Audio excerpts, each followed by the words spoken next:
نحمده ونصلي ونسلم على رسوله النبي الكريم الأمين أما بعد فأعوذ بالله من الشيطان الرجيم بسم الله الرحمن الرحيم وما هو على الغيب بدنين صدق اللہ العظیم۔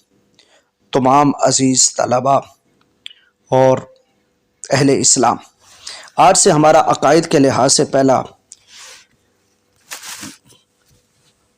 لیکچر شروع ہو رہا ہے، جس کا موضوع ہے کہ نبی رحمت شفیع امت صلی اللہ تعالی علیہ وسلم کو اللہ رب العالمین نے غیب کی بہت سی باتیں سکھائیں اور ارشاد فرمایا وما هو علی الغیب بدنین، کہ میرا محبوب صلی اللہ تعالی علیہ وسلم غیب بتانے میں بخیل نہیں۔ آئیے اس پہلے لیکچر میں ہم چند احادیث مبارکہ ملاحظہ کرتے ہیں۔ حضرت انس بن مالک رضی اللہ تعالیٰ عنہ کا بیان ہے کہ ایک روز حضور نبی رحمت شفیع امت صلی اللہ تعالیٰ علیہ وسلم اپنے حجرہ مبارکہ سے مسجد نبوی میں تشریف لائے اور قیامت کا ذکر فرمایا اور قیامت سے پہلے بڑے عظیم امور کی خبر دی۔ پھر ارشاد فرمایا من احب ان یسأل عن شیء الا اخبرتکم ما دمت فی مقامی ھذا، اگر کسی نے کسی شے کے متعلق کچھ پوچھنا ہے تو پوچھ لے، کیونکہ جب تک میں اس جگہ پر ہوں تم مجھ سے جو بھی پوچھو گے میں اس کا جواب ضرور دوں گا۔ جب نبی رحمت صلی اللہ تعالی علیہ وسلم نے یہ فرمایا تو لوگ بہت زیادہ رونے لگے۔ آپ برابر فرماتے جا رہے تھے سلونی سلونی، پوچھ لو مجھ سے جو پوچھنا ہے، پوچھ لو مجھ سے جو پوچھنا ہے۔ بعد ازاں حضرت عبداللہ بن حذافہ نے پوچھا من ابی، یا رسول اللہ میرا باپ کون ہے؟ فرمایا ابو کا حذافہ، تمہارا باپ حذافہ ہے۔ پھر حضرت سیدنا فاروق اعظم رضی اللہ تعالیٰ نے جب یہ منظر دیکھا تو گھٹنے ٹیک کر عرض کیا رضینا باللہ ربا وبالاسلام دینا وبمحمد نبیا صلی اللہ تعالیٰ علیہ وسلم، ہم اللہ تعالیٰ کے مالک ہونے اور اسلام کے دین ہونے اور محمد مصطفیٰ صلی اللہ تعالیٰ علیہ وسلم کے نبی ہونے سے راضی اور خوش ہے۔ امام بخاری رحمۃ اللہ علیہ تعالیٰ نے اس حدیث پاک کو نقل کیا اور حدیث نمبر ہے 540۔ اسی بخاری شریف میں ایک جگہ یوں بھی ہے کہ ایک اور شخص نے پوچھا تھا کہ میرا باپ کون ہے؟ من نبی یا رسول اللہ، تو نبی پاک علیہ الصلوۃ والسلام نے ارشاد فرمایا ابو کا سالم مولا شیبہ تھا، تیرا باپ سالم شیبہ کا آزاد کردہ غلام ہے، اور یہ بخاری شریف کی حدیث نمبر 92 ہے۔ ایک اور شخص نے سوال کیا تھا یا رسول اللہ این مدخلی یا رسول اللہ، کہ میری جگہ کہاں ہے، یعنی میں جنت میں جاؤں گا یا جہنم میں؟ تو نبی کائنات علیہ السلام نے ارشاد فرمایا النار، تو جہنم میں جائے گا، اور یہ حدیث نمبر ہے 7294۔ پھر بعد ازاں نبی رحمت شفیع امت صلی اللہ تعالی علیہ وسلم نے ارشاد فرمایا والذی نفسی بیدہ لقد عرضت علی الجنۃ والنار آنفا فی عرض ھذا الحائط وانا اصلی فلم اراک اليوم فی الخیر والشر۔ ارشاد فرمایا اس ذات اقدس کی قسم جس کے قبضہ قدرت میں میری جان ہے، ابھی مجھ پر جنت اور جہنم اس دیوار کی چوڑائی میں میرے سامنے پیش کی گئی جب میں نماز پڑھ رہا تھا، آج کی طرح میں نے خیر و شر کو نہیں دیکھا۔ یہ امام بخاری رحمۃ اللہ علیہ تعالیٰ نے اس کو نقل کیا اور حدیث نمبر ہے 7294۔ اس حدیث پاک سے معلوم ہوا کہ نبی کائنات صلی اللہ تعالیٰ علیہ وسلم نے ہر خیر و شر کو دیکھا، جنت و دوزخ کو قریب سے دیکھا، حالت نماز میں دیکھا، اور جس سے جو مسئلہ پوچھا میرے آقا علیہ الصلوۃ والسلام نے اس کا جواب دیا۔ صرف دینی مسائل نہیں پوچھے بلکہ ٹھکانہ پوچھا، کسی نے باپ پوچھا، تو جب یہ نظارہ ہر کسی نے دیکھا تب فاروق اعظم رضی اللہ تعالیٰ عنہ نے، وہ عادت کریمہ تھی ان کی کہ جب دیکھتے کہ نبی رحمت صلی اللہ علیہ وسلم جلال مبارک میں ہے تو گھٹنے ٹیک کے عرض کر دیتے رضیت باللہ ربا وبالاسلام دینا وبمحمد نبیا صلی اللہ تعالیٰ علیہ وسلم۔ کون جنت میں کون دوزخ میں، ہر ایک کا ٹھکانہ حضور جانتے ہیں، اور کون حلالی ہے حرامی ہے کون، ہر ایک کا شجرہ حضور جانتے ہیں۔ یہ ایک حدیث پاک ہوئی۔ اب دوسری حدیث پاک حضرت سیدنا فاروق اعظم رضی اللہ تعالی عنہ بیان کرتے ہیں کہ قام فینا النبی صلی اللہ تعالی علیہ وآلہ وسلم مقاما فاخبرنا عن بدء الخلق حتی دخل اہل الجنت منازلہم واہل النار منازلہم حافظ ذلك من حافظہ وناسیہ من ناسیہ۔ اس حدیث پاک کو امام بخاری رحمۃ اللہ علیہ تعالی نے نقل کیا اور حدیث نمبر ہے 3192۔ حضرت سیدی فاروق اعظم رضی اللہ تعالیٰ عنہ بیان کرتے ہیں، ایک روز حضور نبی رحمت شفیع امت صلی اللہ تعالیٰ علیہ وسلم ہماری مجلس میں قیام فرما ہو کے ابتدائے آفرینش، یعنی جہاں سے خلق کی ابتدا ہوئی، کائنات کی ابتدا ہوئی، سے لے کر اہل جنت اور اہل دوزخ کے اپنی اپنی منزلوں میں داخل ہونے تک کی خبر دی۔ یاد رکھا اس کو جس نے یاد رکھا، اور اس کو بھلا دیا جس نے بھلا دیا۔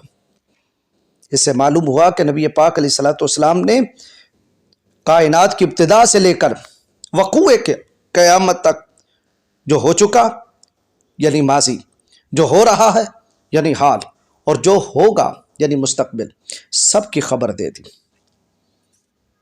اگلی حدیث پاک، حضرت انس بن مالک رضی اللہ تعالی عنہ ارشاد فرماتے کہ ان النبی صلی اللہ تعالی علیہ وسلم نعا زیدا و جعفرا وابن رواحہ رضی اللہ تعالی عنہم للناس قبل ان یأتیہم خبرہم فقال اخذ الرعیۃ زید فاصیب ثم اخذ جعفر فاصیب ثم اخذ ابن رواحہ فاصیب وعیناہ تذرفان حتی اخذ سیف من سیوف اللہ حتی فتح اللہ علیہم۔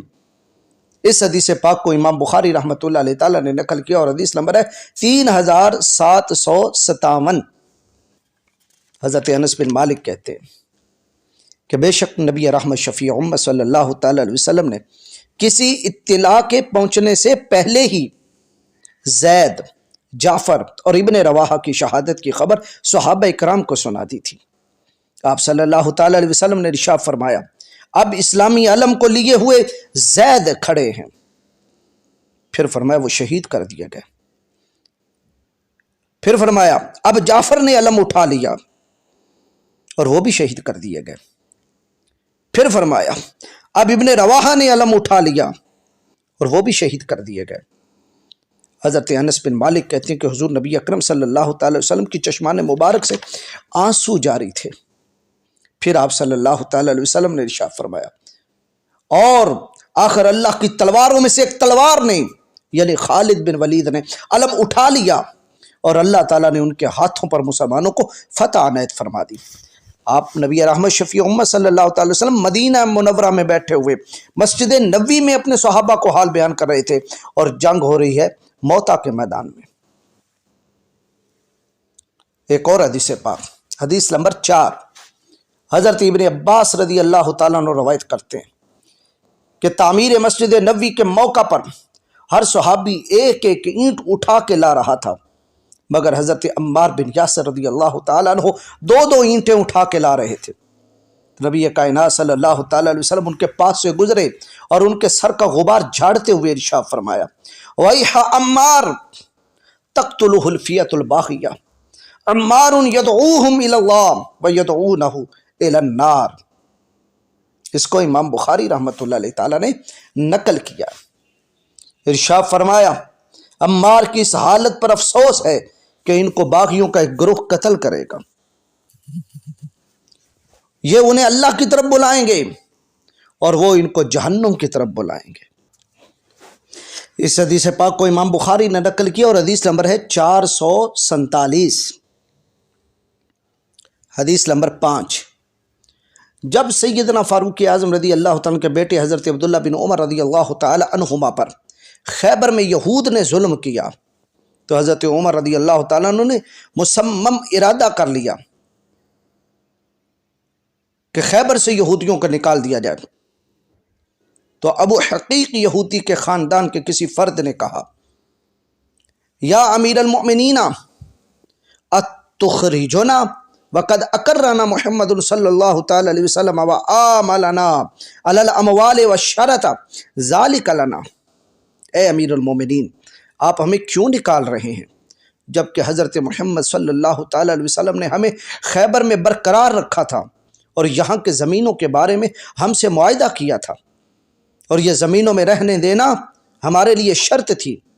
تو اس بات کو سن کر حضرت سیدنا فاروق اعظم رضی اللہ تعالی عنہ نے فرمایا، ازننت انی نسیت قول رسول اللہ صلی اللہ تعالی علیہ وسلم کیف بک اذا اخرجت من خیبر تعدو بک قلوسک لیلۃ بعد لیلہ، کیا تمہارا یہ گمان ہے کہ میں تاجدار رسالت صلی اللہ تعالی علیہ وسلم کا وہ ارشاد گرامی بھول گیا ہوں جب کہ انہوں نے تم سے فرمایا تھا کہ اس وقت تیرا کیا حال ہوگا؟ یہ ابو حقیق یہودی کے خاندان کے اس فرد کو کہا جا رہا ہے۔ فرمایا اس وقت تیرا کیا حال ہوگا جب تو خیبر سے نکالا جائے گا اور تیرا اونٹ تجھے لیے ہوئے راتوں کو مارا پھرے گا۔ تو وہ شخص کہنے لگا کہ ابو القاسم یعنی تاجدار مدینہ علیہ الصلوۃ والسلام نے ازرہ مذاق کہا تھا۔ تو حضرت فاروق اعظم نے کہا اے دشمن خدا، تو نے غلط بیانی کی۔ پھر اس کے بعد حضرت فاروق اعظم نے یہود خیبر کو جلا وطن کر دیا اور انہیں حجاز مقدس سے نکال دیا۔ ان مندرجہ ذیل حدیثوں سے پتہ چلا کہ آئندہ آنے والے زمانے میں کیا کیا ہوگا۔ حضرت عمار کی شہادت ہوگی، کون کس جگہ وفات پائے گا، کل کیا ہوگا، اور قیامت تک کیا ہونے والا ہے، اور موتا کے مقام پہ کیا ہو رہا ہے، اور پہلی خبریں اور حال کی خبریں اور مستقبل کی خبریں نبی رحمت شفیع امت صلی اللہ علیہ وسلم اپنے صحابہ کو دے رہے تھے۔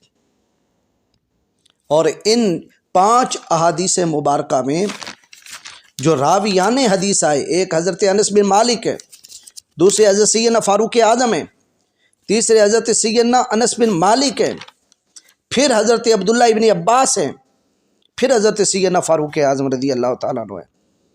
اور حضور ارشاد فرماتے ہیں اس طرح کا ایمان لاؤ جس طرح میرے صحابہ ایمان لائے۔ اور اللہ فرماتا ہے وَإِذَا قِيلَ لَهُمْ آمِنُوا كَمَا آمَنَ النَّاسِ، جب لوگوں سے کہا جاتا ہے کہ اس طرح کا ایمان لاؤ جس طرح حضور کے صحابہ لائے، تو منافق کہتے ہیں کہ ہم اس طرح ایمان لائے جس طرح بے وقوف لائے۔